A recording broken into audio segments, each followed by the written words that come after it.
Welcome to Binge Worthy, where this episode we're going to be reviewing the 50 Shades trilogy.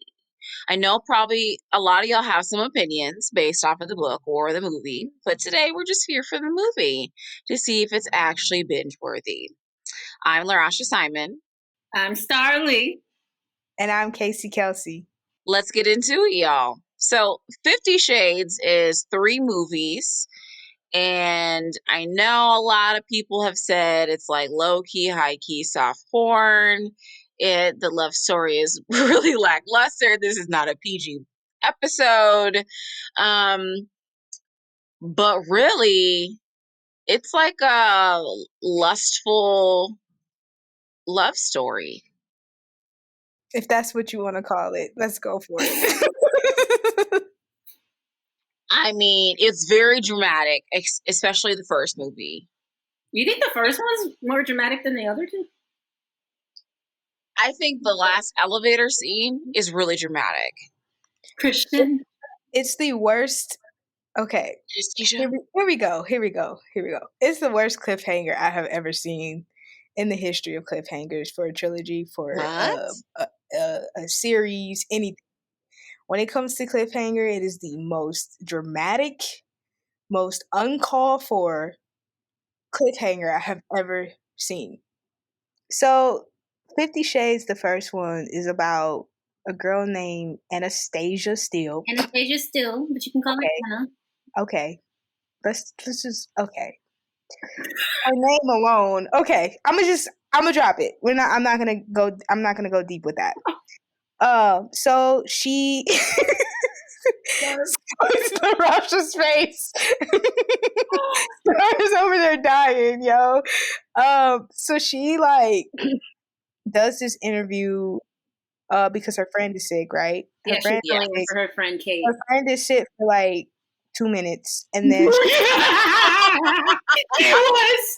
Loki. I would have been so mad. I got home and she was better.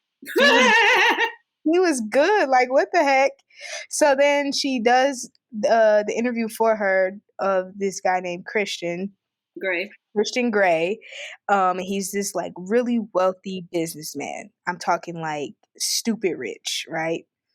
And he's into this weird sexual stuff. And she, throughout the movie, explores this sexuality of hers, I guess, with this man. But she never signs the contract. The fact that he has a contract is another thing we can dive into, but I'm not. Okay, let me dive into it. Let me just dive into it. So she goes through this. First of all, she's not into it, but she's doing it anyways. Girl, what are you doing? Baby steps with her. She's into it. He's into it, but she's not into it. She doesn't get into it until the second movie. The second movie, she's full throttle. She's just she got they got the toy. They tested the limits a little bit more. This first one, she was not into it because when he whooped her ass. Okay, that's the difference. She liked to explore the sexual things he liked to do, but she couldn't get it out of her head the idea of punishment. Correct. She disobeyed these rules that he, came up with. She couldn't get over that. Okay, you know what I can't get over? Yeah. The fact that we have yet another movie where the woman needs this man. Yeah. She thinks about him when he's not around. She's practically this nobody girl and becomes somebody, of course, towards the second and third one, which the third one is fairly stupid if you ask me. Anyways, we're not going to get into that yet. I don't know if I agree with the... I feel like she's a very weak character that requires a male character. But she stood up for herself, though. Yeah. Really? I have to disagree. Yes. In the book, I would say she didn't really stand up for herself. In the movie, though, she stood up for herself a little bit more. And I don't know if I agree fully with the idea that she needed a man because, I mean, she was educated. She still wanted the job, even though he reassured her on multiple occasions she didn't have to work. She, rebelled kind of at first against taking on his last name and stuff at work. She still wanted her own identity. I guess for me, what I'm talking about is I really do feel like she feels as though she's not living and that she needs this man with this like big, I don't know what I'm trying to I say, think but I get. I think. May I offer an interpretation of what I think? yeah, go ahead. I think what you're trying to say is you maybe didn't like the fact that it took this male to bring the good parts of herself out of her. Yes. Instead of finding kind of herself, those positive parts of herself on her own. Correct. There was just too much. She was still in college. She was still trying to figure out like herself. I get what Casey's trying to say. You missed the whole point, Rasha. I hear you. My point is like sometimes it takes folks a little bit longer to self-explore. That's all. Okay. Got it. I think also part of it maybe for you, Casey, is because she had this sort of innocence, like he was her first, kiss, her first, boom, boom, and stuff like that. So he kind of really molded her first impressions of a lot of things, like sex and love and blah, blah, blah, blah. What I did not like is Mrs. Robinson, his first. That was his mom's friend. And the fact that the mom, even if he like consented to it, the fact that the mom's friend was like, hey, let's do this thing. And then you're still friends with the mom, but you're doing this stuff with the son. And then you go into business with him. And like, that is shifty. I don't think he ever really consented to it. I don't think you can, as an individual, consent to something when you are at such a vulnerable and destructive place in your life. Like he was completely lost. So I think for that storyline, I was a bit confused in the beginning, but I think the first time watching it, I was like, I think I might have missed something the first time I watched it because I thought maybe she had sexually abused him, and that is Mrs. Robinson. Yeah, and that is the reason she did. Yeah, she did. Okay, and that's the reason. Yeah, that's the reason why he is the way he is. And I think to Rasha's point, I don't really like that because I feel like it's very typical. And it just makes the movie very dumb. I'm sorry. It just makes the movie very dumb. Like, it's just dumb. It's one of those movies that got approved from Hollywood to have all this porn in it.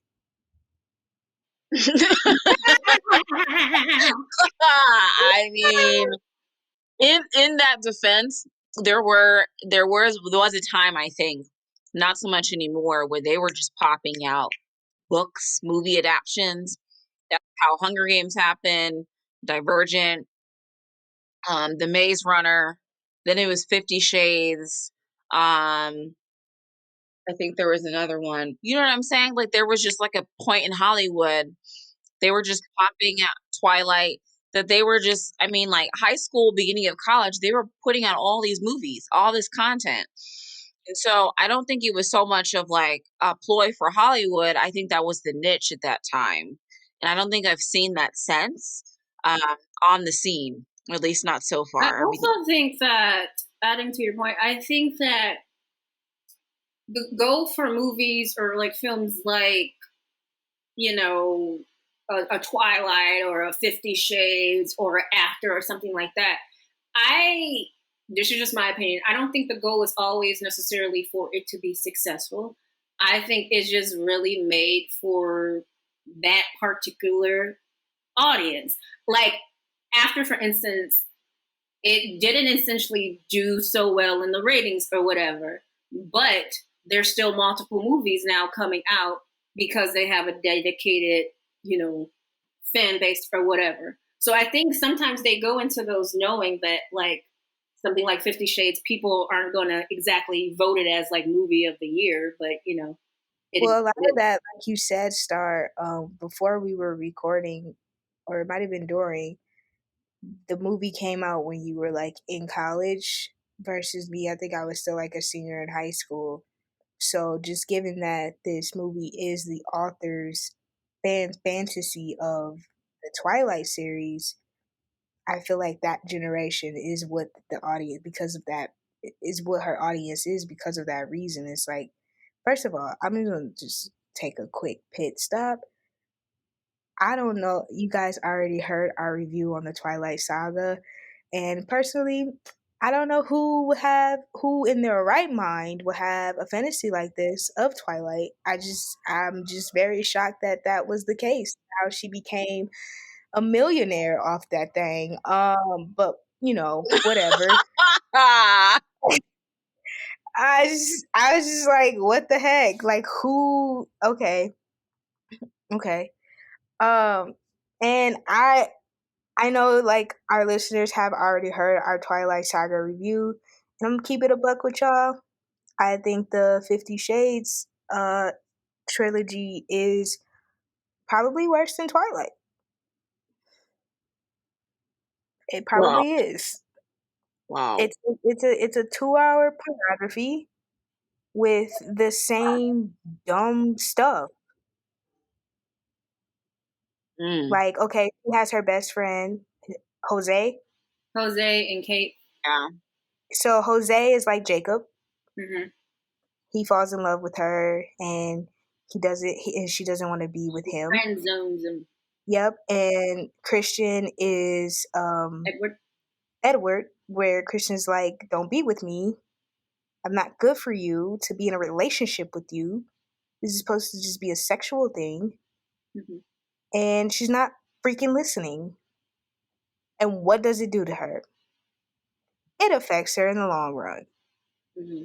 Same way it affects Bella, dumb self, in the long run.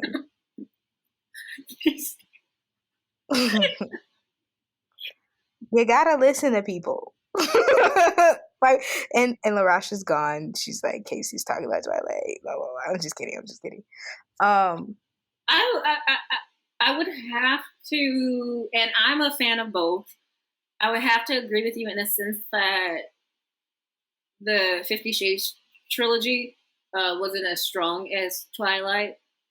I think, for me, as a person who read the books, I think that there was just way too much missing from the film. Like the first film, to me, 50 Shades, it kind of stalled a bit. There was just like a lot of just stalling moments. There was not enough build for me. 50 Shades Darker, I liked a little bit more. I felt like it had a little bit more story development. We got to know characters way more. And then there was 50 Shades Freed, which I semi-enjoyed it. I enjoyed it in the fact that it brought the films full circle. But the downfall for me is that it didn't come across as too realistic, as you said. Especially the whole like Bella or not Bella, excuse me, Anna being like kidnapped and stuff, and then his sister being kidnapped and her being saved. Everything was happening too fast. And one of the scenes that I absolutely just couldn't wrap my head around was the scene where Anna was in the hospital after they found her, and she kind of like woke up and pulled all the stuff out and was magically fine, and they were back at home. There was so much more they could have done with that section of the film, especially if you're a person who read the book. So I get where Casey is coming from in a sense. But you said, oh, like it came full circle. That was not full circle to me. I think that it would have been fine if they would have just left that out. Like, they get married, right? And then she gets Yeah, kidnapped. but there was so much in the book, like her getting kidnapped. Yeah, but then that guy, there was so much in the book that they didn't put in the movie, and I think that's why people had issues. Absolutely. And I didn't read the books, but I know for a fact they were missing a lot of Russia, you never read the books? Girl, no. It's bad enough the movie was basically y'all porn. probably don't want to read those books. The books is freaky. Now, y'all think that the movies is freaky. Oh my gosh, I feel like I'm saying too much about myself. I'm not freaky. I like to read. I just like to read, okay? But the books are a lot more detailed. I don't think that you guys would probably necessarily like Christian in the books. He's a lot more controlling. It's a lot more strict. And Anna's character, I feel like, is arguably a lot weaker in the books. 50 Shades Darker is when they got back together at the beginning. They got together really quickly. And they were going to start off with the whole vanilla relationship type thing. This movie is dumb, guys. I'm sorry. All three of them. Oh my gosh. So Casey's analysis, I would not watch this again. I think it's just one of those, it's just those type of films where it's like, you get together with like your girlfriends, movie night, and just watch them and just drink. And I feel like there's better movies for that, though. Well, I think it's easy to love or like the films if you were a Twilight fan or if you read the books. Which is, you probably have a valid point. You probably do. In which I can appreciate If that's the case, if you're saying the books are as good as the movie, then I'm going to be more upset because they could have kept those adaptations. No, the books are definitely better than the movie. Oh, 100%. Like that's what I'm saying. I will be even more upset because then they could have just not have made the movies at all. Okay, yeah. So my review, even if I would have read the books, my review I would still be pissed because you're saying, oh, the books are better, and I think the movies are trash. And I don't know. Other than this, I think the Weeknd song is really great. The soundtrack was good. Yeah, the soundtracks are great. Yeah, but other than that, like, I don't think there's any cinematographer that could have. I mean, I get that the cinematography was great of like the downtown and his like cars and all this stuff. And his house was amazing. The set designs were all amazing, but it did not save the movies for me. I think overall, and I like the movies, y'all, but I think overall the movies were just rushed. There was too much missing. And I honestly think that's why you couldn't get into it. No, I couldn't get into it because it's pornography. I think if they kept more of the storyline and kept it at the 2.5 hour mark. Also, because I read the books, I honestly felt like there wasn't too much sex in there. She's a realist when it comes to the book and the movie adaptations, though. I think that, and I can't compare because I didn't read the books, but I will say based off of Twilight, if there was more, because the vampires have a lot of a bigger background. If they had added those in the movies, mind you, those movies are already long. I think they could have made them just as long as like Harry Potter. It would have been like a Harry Potter situation. Same thing with 50 Shades. So that is what I'll say. Stars, she is the true book analysis compared to like a movie adaptions. Yeah, I'm kind of looking forward to Casey reading the books if he reads them. If I have time, I will read the books. That means you will have a book club. And we will discuss. A book club? Yep. Do you have the physical books or them on Kindle? I used to have the physical books. I think I only have one of the physical books because I moved.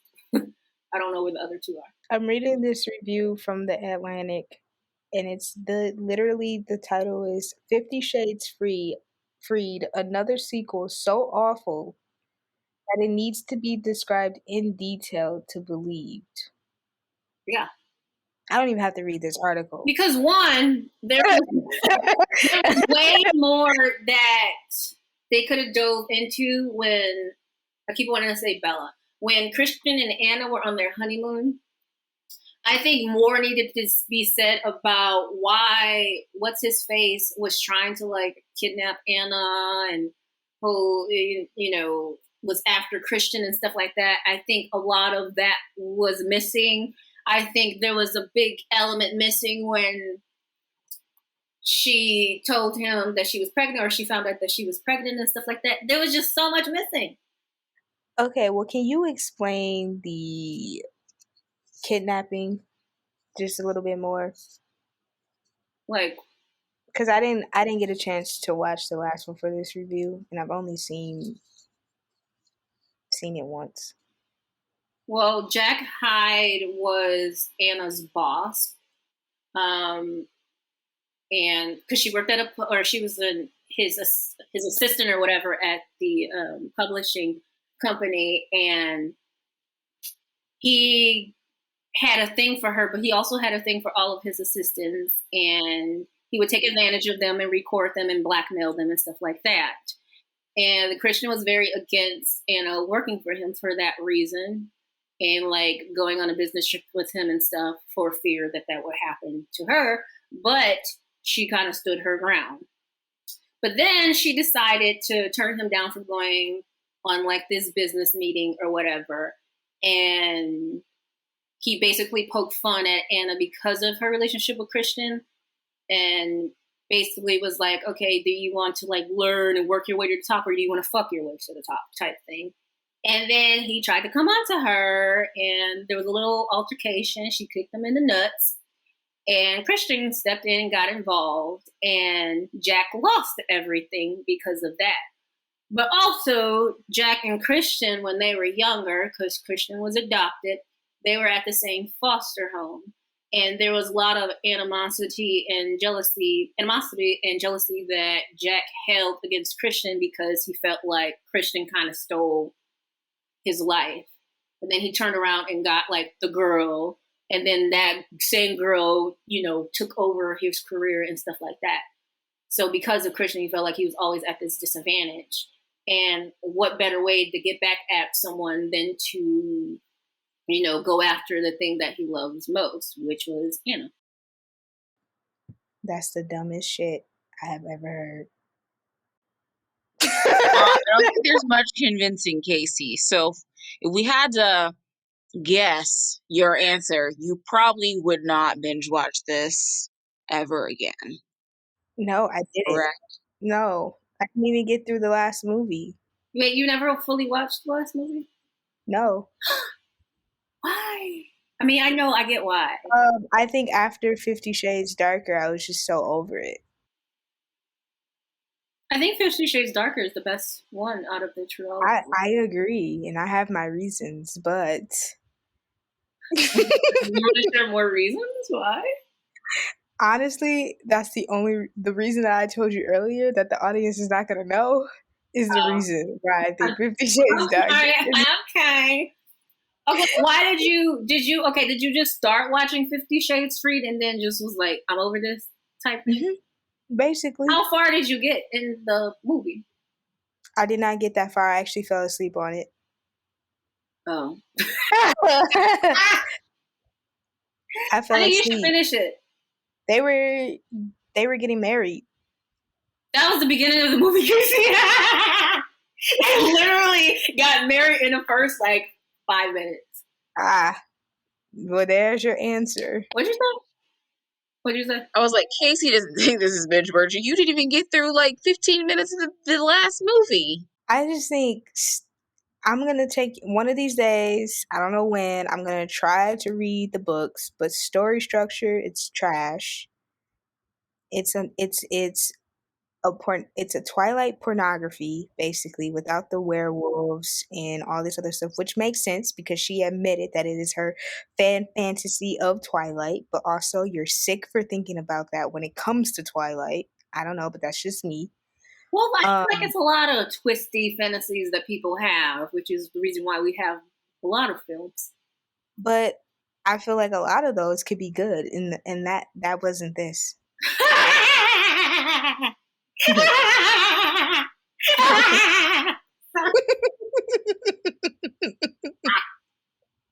Star, you literally had 3 times. I can see the audio peaks right here. It's 3 of them. I'm sorry, but you was like, that's not it. You see your face. Oh my god. I just look at Star's laugh marks and then my laugh marks, and like, man, Star's laugh is bars. They're up there. That's what I'm saying. She's peaking. I'm having a good little time trying to lower that one right there. You can cut it. I ain't gonna cut it. We're gonna keep those 3 ha-ha-ha-has you just had. Yeah.